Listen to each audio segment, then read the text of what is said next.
Ndi Papa Sava.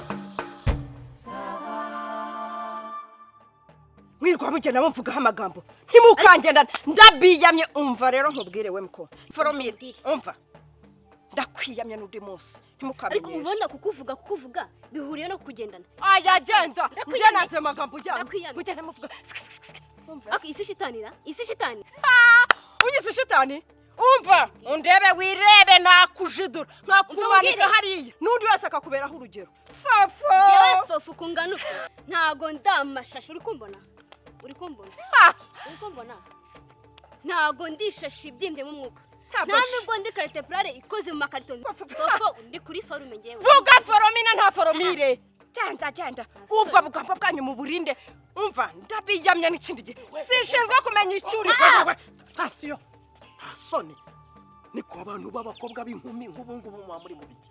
ariko ibi ni biki abakobwa b'inkumi mu muhanda ariko uyu muco n'uwuye niko ibyo bintu mwenda kurwanira ni ibintu bifatika Papa Sava mbyinjiremo Papa Sava mbashyira ahantu muri ringi aho barwana byemeye n'amategeko mukubitane bishyure twishyura n'imisoro cyangwa ni bimwe by'inkoko yo n'umunwa wayo iri gushonda kunjerera ishonda bimeze bitubundi ni ibiki sinje ndisi biri murazinyenzaho we ngo ni ibiki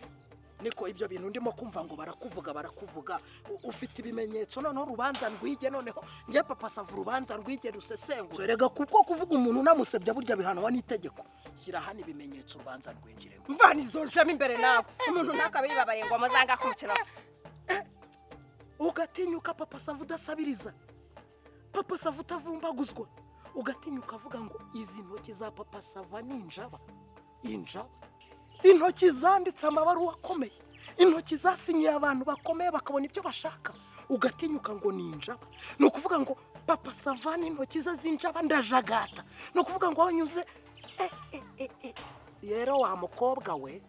nibyo wigeze kumva bavuga ngo ijosi ryibyariye umwingo cyangwa bimwe bavuga ngo umuheto woheje umwambi bitari bujyane nibyo bigiye kukubaho uco gusa Papa Sava kakaba kagucikiyeho Papa Sava ngiye kukwitendekaho nkukamure uzabyumva no mu gihe cyo gupfa kwawe bagiye kugushyingura ngiye kuguca amande wumva uko ibintu bimera Papa Sava udasabiriza ngo mfite ngo ngiye n'ikiganza ni ukuvuga ngo mbese aho nyuze ndajagata intoki zikajabata mutware basimbabarira ukuri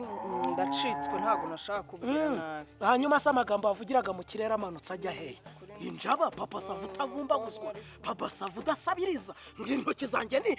kamemo ukuri mbabarira wa mutware mbabarire ndakwinginze ngirire arakuvuga ese nk'ubu wareba akareba foromina ngo wavuze purukeriya yasanga urusha iki foromina ku buryo yakuvuze rwose akitegereza ibice byose ku buryo yakuvuze ndashaka kubimenya ahubwo ngiye mba nabyitegereje Papa Sava kuba uyu nguyu yakuvuga ndabifata nkaho noneho ari ukwamamaza uruganda rwahombye kuko ntacyo yaba kuvuga umurusha ahubwo araguha poromosiyo ushyira ahangaha amande yo kuvuga ko intoki zanjye ari injaba ushyira ahangaha nayo kuba tukwamamaza ni publicity